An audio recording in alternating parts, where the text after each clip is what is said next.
Selamat pagi Mbak Ita, Om Swastiastu. Apa kabar hari ini? Astung karo beci. Selalu Nggih, sehat ya. sehat, nggih. Oke, Kak Irma, kalau kita ngomongin soal etika berpakaian dalam ajaran Hindu, sebenarnya dasar utamanya itu apa sih? Terima kasih Mbak Ita untuk kesempatan yang sangat berharga hari ini. Dan untuk para Gensi dimanapun berada, tentunya ketika kita mengungkap tentang wacana etika, kayaknya agak serem nih Mbak Ita ya. Iya. Tapi memang dalam konsep Hindu nilai etika itu menjadi ikon penting karena dalam Hindu itu ada sebuah konsep yang disebut dengan tri kerangka dasar agama Hindu. Jadi ada tatwa, ada etika, dan ada ritual. Nah, etika ini kenapa sih harus posisinya di tengah-tengah? Karena dia adalah penyeimbang. Jadi tanpa ada etika tentunya nilai tatwa dan ritus itu tidak akan bisa masuk. Oleh karena itu para Gensi, mari kita pahami bagaimana sih etika berbusana adat ke pura yang benar manut sekadi ajaran agama kita. Nah, dalam konsep triangga, kenten ya Mbak Ita ya. Jadi bukan kita mengajak ke ranah yang membuat, tengah sekali ternyata ajaran Hindu, tetapi kita meluruskan di sini. Setidaknya Gensi kita paham dari hal yang sederhana. Nah, dalam etika berbusana diatur dalam triangga itu bagaimana kita memuliakan sebenarnya trisarira kita. Jadi badan kita adalah tempat untuk memberikan ruang bagaimana kita bersyukur sudah terlahir sebagai manusia. Nah, dalam triangga itu ada 3 komponen. Yang pertama disebut dengan Dewa Angga. Kemudian yang kedua Manusa Angga, dan yang ketiga Buta Angga. Nah, apa hubungannya dengan teknik berpakaian dalam Hindu, khususnya perempuan? Nah, dalam konsep Dewa Angga itu adalah bagaimana outfit kita, khususnya perempuan, biar bisa diminimalisir lah. Kalau ke pura jangan sampai rambutnya digerai, kan seperti itu ya Mbak Ita ya. Kemudian memakai pakaian yang transparan, pakailah pakaian yang sopan. Kemudian teknik kamen juga, karena sekadiras Mbak Ita perempuan sering jadi pusat perhatian ketika mereka berbusana adat ke pura. Nah, dalam konteks Dewa Angga itu adalah pemuliaan kita pada unsur bagian atas. Makanya dalam Hindu etikanya bagaimana teknik rambut. Nah, itu ternyata diatur loh dalam ajaran kita. Nah, mengapa rambut harus ditata? Kemudian kalau laki-laki mengapa harus pakai udeng? Karena intinya ketika kita ke pura, kita itu menghadap orang tua kita yang sejati loh.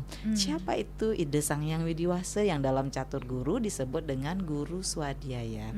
Jadi kita tampil ke pura, kita mempersembahkan trisarira kita, badan kita, agar terlihat layak di mata Tuhan. Nah, kalau Hindu dibagi nih Mbak Ita untuk wanita yang belum menikah, itu memakai pusung gonjer, kan kenten. Jadi pusung gonjer itu mengibaratkan bahwa wanita itu belum terikat hubungan.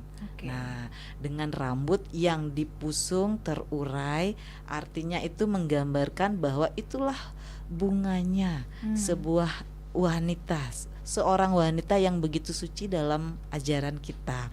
Nah, ketika dia sudah menikah, dia akan memakai bentuk pusung tagel. Kenapa? Karena dia sudah menjalani sebuah ikatan yang disebut dengan Grehasta Asrama. Nah, itu diatur dalam Dewa Angga. Kemudian dalam Manusa Angga, apa sih yang diatur di sana?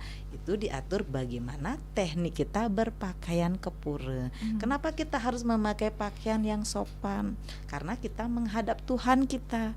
Kita sedang mempersembahkan badan kita. Kalau kita tidak sopan, apakah Tuhan kita akan menerima kita? Nah, Gensi, ini yang menjadi pertimbangan sebenarnya.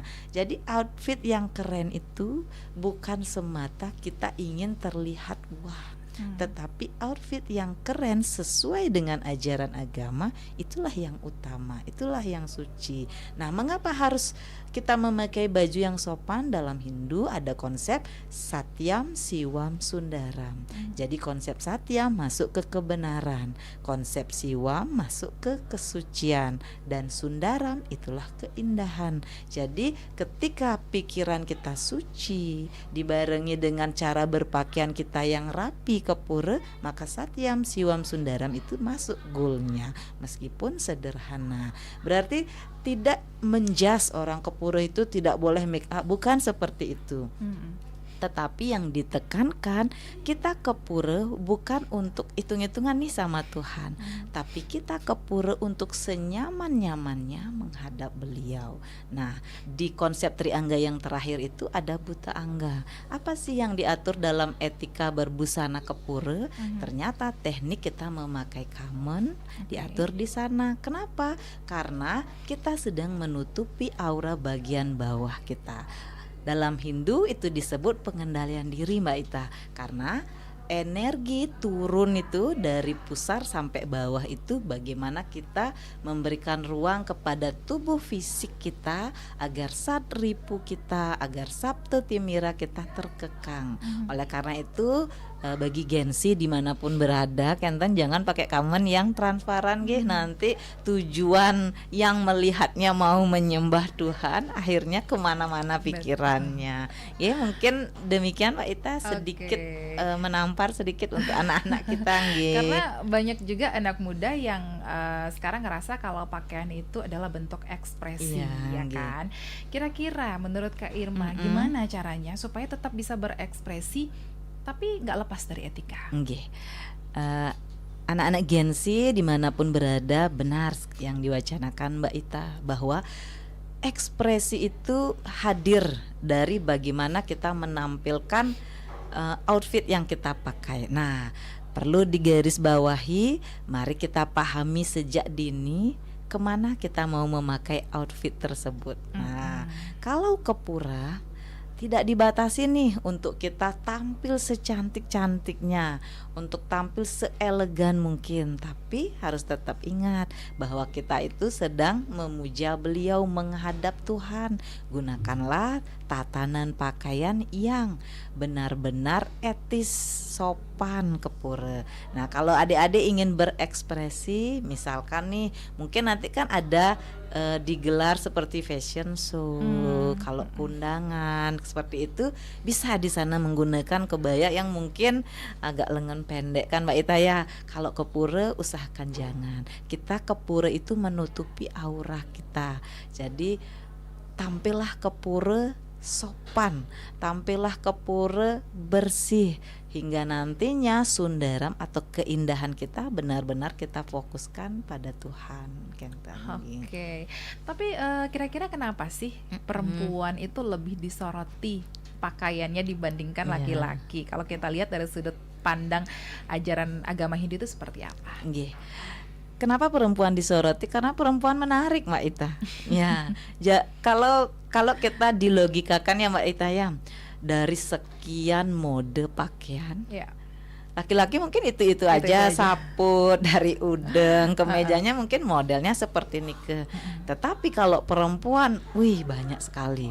Nah, di Hindu khususnya perempuan itu adalah sakti.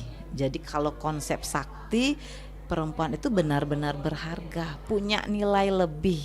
Bahkan dalam ilmu kedokteran, perempuan itu memiliki daya koneksi lebih kuat.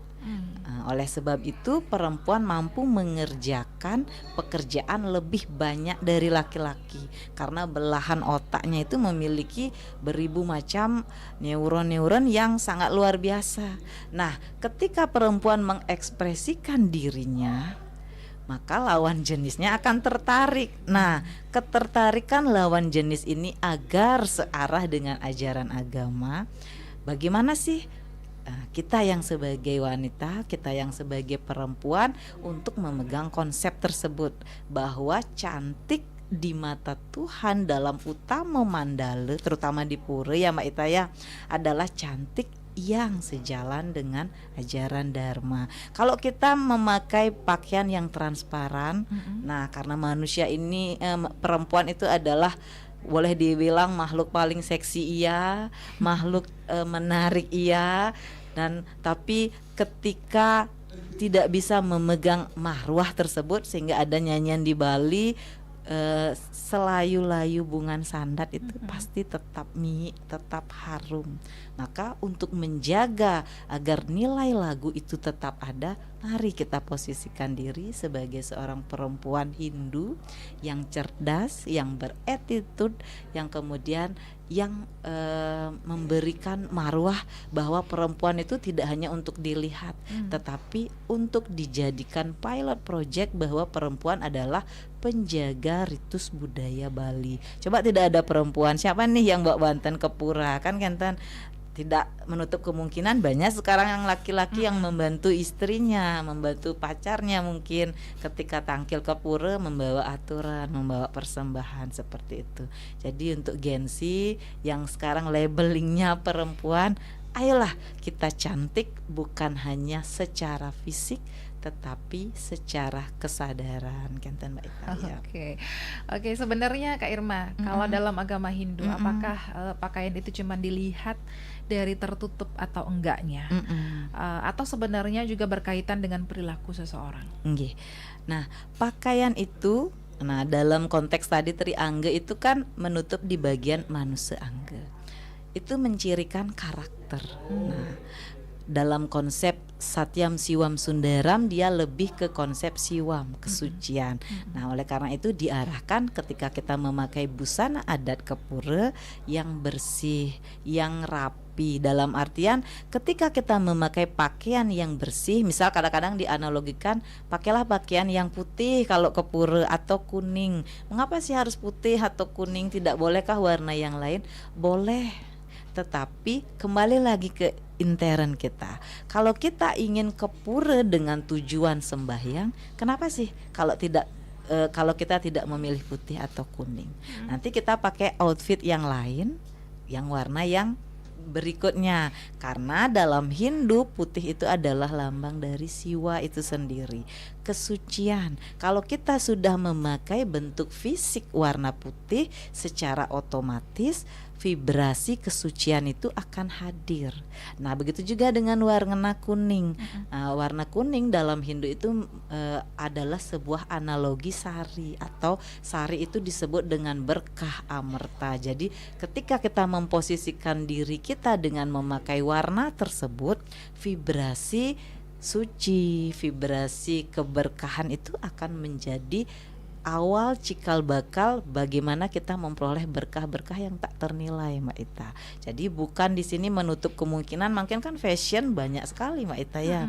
Mungkin banyak sekali model-model baju khususnya untuk perempuan, tetapi ingatlah dalam konteks Hindu mengapa diwajibkan untuk memakai pakaian yang bersih, lengannya tertutup, jangan pendek, karena kita sedang menjaga tubuh kita. Tubuh adalah persembahan tempat Sang Hyang Atma, di mana Sang Hyang Atma itu adalah percikan kecil dari ide Sang Hyang Widi, maka disebut konsep Brahman Atman Aikyam. Jadi bukan tengat ya anak-anak Gen Z, Brahman Atman Aikyam adalah konsep Tuhan memberikan ruang kepada manusia dalam percikan kecil beliau yang disebut Sang Hyang Atman yang ada dalam setiap hati manusia. Oleh karena itu pura yang paling universal adalah Padma Hridaya sebenarnya, dalam hati. Nah, ketika kita meniatkan diri kita, saya mau ke pura nih, saya tidak boleh rambutnya tergerai. Nah, minimal kita menyatukan rambut. Karena apa? Ketika kita menyatukan rambut, kita sedang menyatukan pikiran kita. Nah, ketika kita memilih baju yang sesuai, yang sopan, kita sedang membungkus badan kita untuk tampil layak kepada beliau. Dan ketika kita memilih common, kan sekarang mungkin banyak fenomena common jadi. Boleh Mbak Ita, asalkan jangan sampai spaknya kelihatan. Nanti pemangkunya mau nyiratin tirte jadi tidak fokus. Nah, apalagi pakai baju kebaya yang kelihatan belahan gunung kembarnya kan, itu menjadi fenomena. Nah, kita yang memposisikan diri, kita tanya dalam diri kita, sudahkah kita sadar kita mau menghadap siapa sih sebenarnya, seperti itu Mbak Ita. Gitu. Oke, ternyata kalau ngomongin etika berpakaian dalam ajaran Hindu itu bukan semata-mata soal aturan ya teman Pro 2, Ya. tapi juga tentang menghargai diri kita sendiri, tentang situasi dan nilai spiritual. Nanti kita balik lagi, jangan kemana-mana, dengerin terus obrolan sepada hari ini. Bersiaplah untuk perjalanan yang belum pernah ada sebelumnya. Piala Dunia 2026 telah tiba. Dengan 48 tim terbaik dunia berjuang di 174 pertandingan epik tersebar di 3 negara yang penuh semangat. Dari stadion legendaris di Kanada, Amerika Serikat hingga Meksiko, setiap pertandingan akan menciptakan sejarah baru. Rasakan adrenalinnya saat para bintang dunia bersaing memperebutkan gelar paling diinginkan di planet ini. Piala Dunia 2026, the world is yours to make. Jangan lewatkan momen bersejarah ini.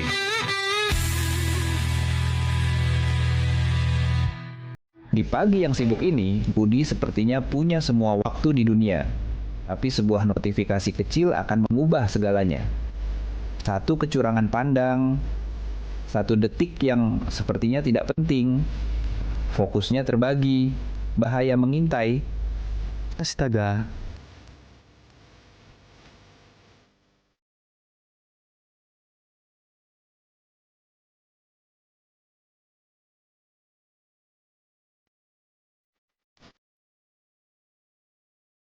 Satu detik kelalaian bisa merusak hidup.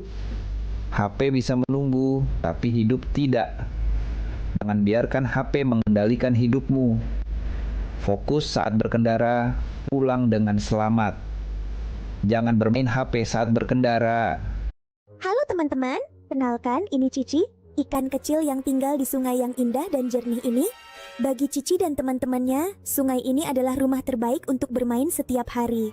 Tapi lihat, tiba-tiba banyak benda aneh yang jatuh dari atas. Duh, apa itu ya? Sampah plastik mulai menutupi rumah Cici. Airnya jadi tidak segar lagi untuk bernapas. Teman-teman Cici mulai kesulitan mencari makan dan bermain karena tumpukan sampah ini. Aduh, kasihan Cici. Membuang sampah di sungai sangat berbahaya bagi mereka yang tinggal di sini. Sampah-sampah ini tidak bisa hilang sendiri dan akan terus merusak sungai kita. Cici tidak mau tinggal diam. Ia berenang ke tepi sungai untuk meminta bantuan. Di sana, Cici melihat teman-teman manusia yang belum sadar akan bahayanya sampah. Cici mencoba memberitahu mereka. Untungnya, anak-anak itu sadar dan mulai mengambil kembali sampahnya. Hebat, sekarang sungai sudah bersih kembali. Cici dan teman-temannya bisa bernapas lega. Ingat ya teman-teman, sungai bersih, hidup pun asri, jangan buang sampah di sungai. Berkendara butuh fokus penuh. Tapi, apakah kebiasaan ini membuat Anda lengah di jalan? Abu rokok sembarangan bisa mengganggu pengendara lain. Satu kecerahan panas di mata bisa berujung bencana. Saat konsentrasi terbagi, bahaya datang tanpa permisi. Sedikit kelalaian bisa berakibat fatal. Keselamatan adalah prioritas utama. Tunda keinginan itu sampai berhenti di tempat yang aman. Kendaralah dengan fokus demi keselamatan Anda dan semua pengguna jalan. Lihatlah teman-teman, alam kita sedang terluka karena sampah dan polusi. Tapi, apa yang bisa kita lakukan untuk membantunya? Dengan semangat dan kreativitas, mereka punya sebuah ide cemerlang untuk mengubah lingkungan mereka. Mereka mulai dari hal kecil, memilah sampah dan mendaur ulang barang bekas menjadi karya seni yang indah. Menanam pohon memberi kehidupan baru bagi alam. Setiap bibit yang ditanam menciptakan sejuknya untuk semua. Menghemat air dan listrik juga merupakan cara cinta kita terhadap bumi. Jangan biarkan mereka terbuang sia-sia.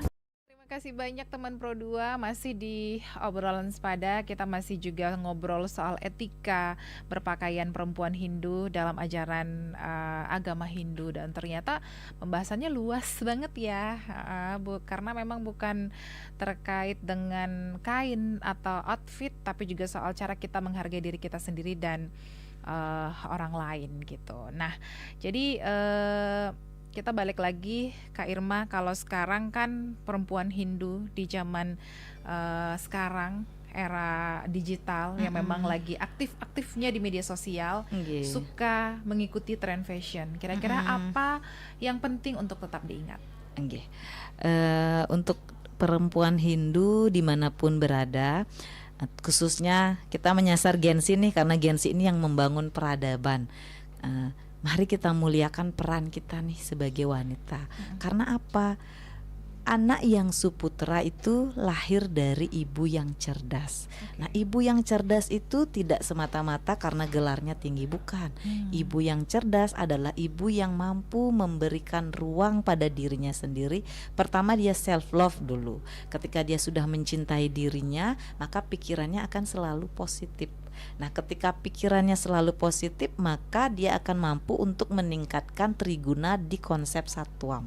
Jadi satwamnya itu pasti dominan. Kalau orang sudah berpikir positif, pasti satwamnya memberikan ruang kepada dirinya untuk memilah dan memilih. Nah, yang ditekankan ketika kita melihat bagaimana fenomena stylish di era digital, kita ingat kita mau kemana. Nah, berpakaian itu yang pertama kali diingat adalah konteksnya, kita mau ke pura atau kita mau ke hal-hal yang spesifik, misalkan hiburan atau tersebut. Itu yang menjadi pilot project yang pertama. Kemudian ingatlah, kalau berpakaian, pakaian itu bukan hanya menutup tubuh ya Mbak Ita, tetapi membuka kesadaran kita ke arah mana kita mau memuja Tuhan atau mau untuk memberikan konsep saya ini ingin terlihat cantik di pesta, kan bisa saja kan Kenten. Tapi kalau saya ingin terlihat cantik dan wah di mata Tuhan,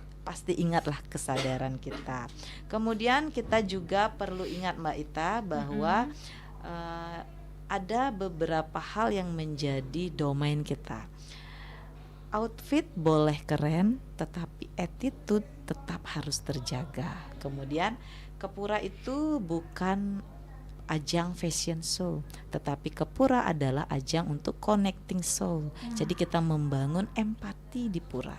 Kita menghubungkan Sang Hyang Atma yang ada di pura itu untuk ketemu radiusnya, yaitu Tuhan itu sendiri. Jadi jangan pernah berpikir kalau pura itu ajang untuk fashion show, kita gaya-gayaan.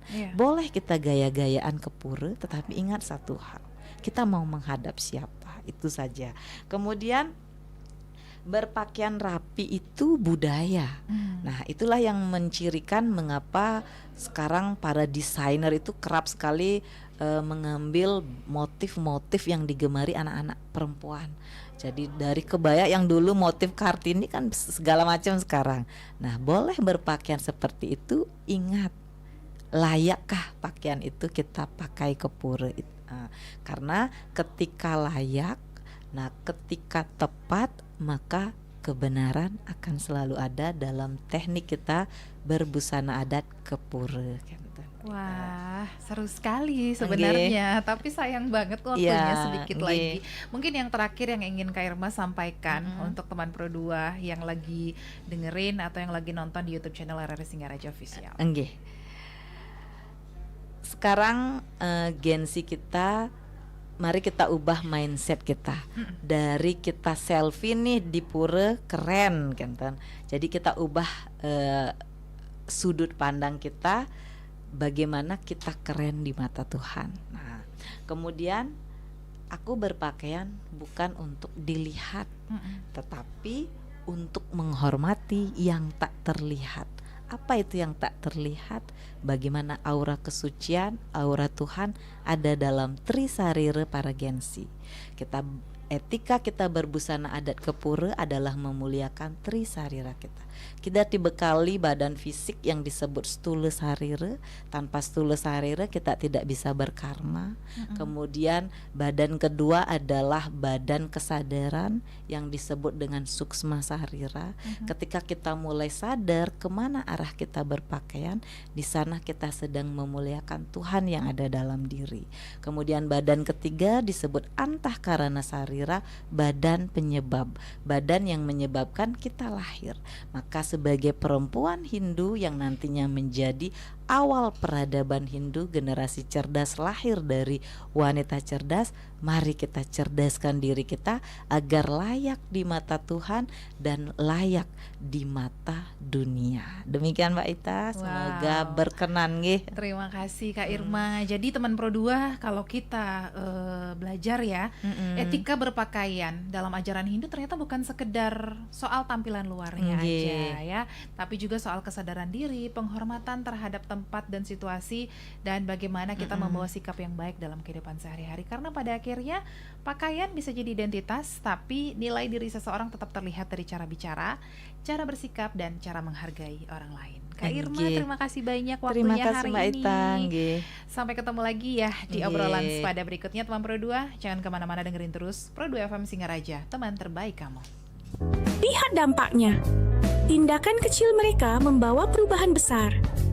Alam kembali ceria dan makhluk hidup pun bahagia. Mulai dari hal kecil, mulai dari diri sendiri, mari kita jaga alam dan lingkungan kita agar tetap lestari untuk masa depan. Pernahkah kamu merasa tisu terbuang begitu saja? Tahukah kamu, produksi tisu berdampak pada penebangan pohon dan penggunaan air yang banyak? Tapi tenang, ada cara mudah. Pertama, gunakan tisu secukupnya, cukup 1 lembar saja. Di rumah, ganti dengan lap kain atau handuk untuk lebih ramah lingkungan. Jika terpaksa pakai tisu, pilih yang terbuat dari bahan daur ulang. Dengan langkah kecil ini, kita ikut menjaga kelestarian alam. Bumi jadi lebih sehat, kita pun ikut senang. Yuk, mulai bijak gunakan tisu demi bumi kita. Jangan lupa like, share, dan subscribe ya.